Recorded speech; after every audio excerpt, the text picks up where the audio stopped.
Gente, vamos lá, vamos falar sobre um detalhe importante que o Kudê falou na sua entrevista coletiva após a derrota para o Palmeiras no final de semana, porque ele acabou revelando um acordo que ele fez com o presidente Alessandro Barcelos e também com o Magrão na época em que ele foi contratado, que acaba expondo bastante o que está acontecendo com o Internacional nesse momento, porque ele fala sobre um acordo para brigar pela Libertadores, abrir mão um pouco do Campeonato Brasileiro, e realmente foi o que aconteceu e é o que está acontecendo com o Internacional.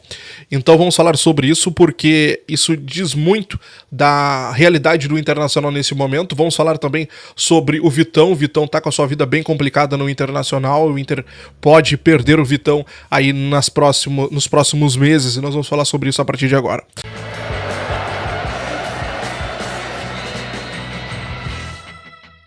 Gente, o final melancólico de ano do Internacional está em números agora. A gente vai falar sobre os números de Eduardo Kudê, porque se a gente pegar todos os jogos do Kudê até o momento, são 25 jogos. E aí desses 25 jogos a gente tem 8 vitórias, 7 empates, 10 derrotas, 34 gols pró, 34 gols contra, ou seja, sofreu 34 gols, ou seja, tá com saldo de gol zerado. E um aproveitamento de 41,3%. Então aqui a gente tem os jogos da Libertadores e os jogos do Campeonato Brasileiro. Se a gente tira do Kudê a Libertadores, aí cai. Aí a coisa fica bem complicada. Porque aí são 19 jogos, 5 vitórias, 6 empates e 8 derrotas. Mais derrotas que empates e vitórias. 25 gols pró, ou seja, fez 25 gols, tomou 27, ou seja, tem um saldo de menos 2, tomou mais gols do que fez, e o aproveitamento de 41,3 cai para 36,8. Então o Kudê, que até 2-3 semanas era unanimidade no Internacional, Alessandro Barcelos falava em renovação, o candidato da oposição, o Melo, também falava que Kudê já tinha que assinar, depois chegou a dizer que era uma questão do presidente, e agora por último nem quis falar sobre o futuro de Kudê. Vem caindo cada vez mais a aprovação de Kudê no Beira-Rio. E esse acordo que ele fez com o presidente Alessandro Barcelos, ele revelou na sua última entrevista. Ele disse que isso que vem acontecendo com o Internacional já era previsível e ele previu que isso poderia acontecer. Tanto que quando ele assinou com o presidente, quando ele acertou com o presidente lá na Argentina ainda, ele disse pro presidente, olha, vou abrir aspas para falar do Kudê, decidimos jogar tudo na Libertadores. Sabíamos que esse final seria difícil se não desse certo. Perguntei para o presidente, que é meu amigo, se ele estaria disposto. E ele disse que sim. Falei que duas cabeças iriam sofrer, a dele e a minha. Sinto que vimos a taça. Chegamos perto. Ou seja, o Kudê já previa que esse final de ano do Internacional seria bem complicado não tendo a Libertadores, não conseguindo o título. Até porque foi uma pressão muito grande para o grupo a perder a Libertadores. Todo mundo confiava que o Inter passaria pelo Fluminense e o Inter estava bem encaminhado contra o Fluminense. Aí aconteceu tudo que aconteceu que vocês viram. Foi um baque bastante grande para o grupo.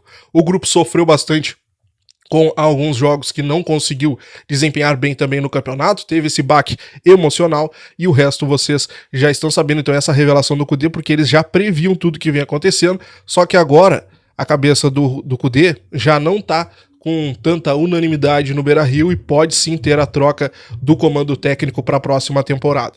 Vamos ver o que vai acontecer. Sobre Vitão, gurizada, a informação do Vaguinha, do Wagner Martins, hoje pela manhã, é que a renovação do Vitão tá bem complicada no Internacional. Por quê?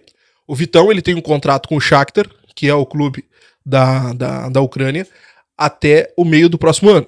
Ou seja, a partir de janeiro ele já pode assinar um pré-contrato com qualquer outra equipe. E ele tem um contrato com o Internacional até metade do próximo ano também, por conta daquela normativa da FIFA, que libera os jogadores que estão com vínculo com esses clubes que estão no meio da guerra, no caso da Ucrânia e da Rússia. Então esses jogadores poderiam buscar outras equipes para jogarem com um contrato de empréstimo. Então o Vitão tem um contrato com o Inter de empréstimo até metade do ano que vem e um contrato com o Shakhtar até metade do ano que vem. Ou seja, agora em janeiro ele já poderia assinar um pré-contrato com qualquer outra equipe, porque a partir de julho, ele já fica livre. E o Inter estava confiante, estava legal que o Vitão iria assinar com o Internacional. Acontece que o staff do jogador não tem toda essa certeza. O Internacional vem tentando fazer esse pré-contrato com o Vitão. o staff do atleta não quer fazer um contrato agora sem receber algumas propostas ainda, e então está parada esta negociação. A atual presidência do Alessandro Barcelos, eles estão quase esgotando as propostas, as chances de fazer essa renovação com o Vitão. Segundo a informação do Vaguinha, eles já estão cogitando, inclusive, aceitar alguma proposta que chegue pelo Vitão nos próximos meses, se acontecer dela chegar, para o Inter receber ao menos um valor, porque lá no meio do ano o Vitão sairia de graça. O Vitão iria para qualquer outra equipe. Então, o Inter está cogitando essa possibilidade justamente para o Vitão não sair de mãos abanando do Internacional sem deixar nenhum valor para o clube. Situação bem complicada, então a partir de janeiro da próxima temporada o Vitão já pode assinar um pré-contrato com outra equipe. Vamos ver o que vai acontecer nos próximos dias, né? Se inscreve, deixa o like, ativa o sininho de notificações.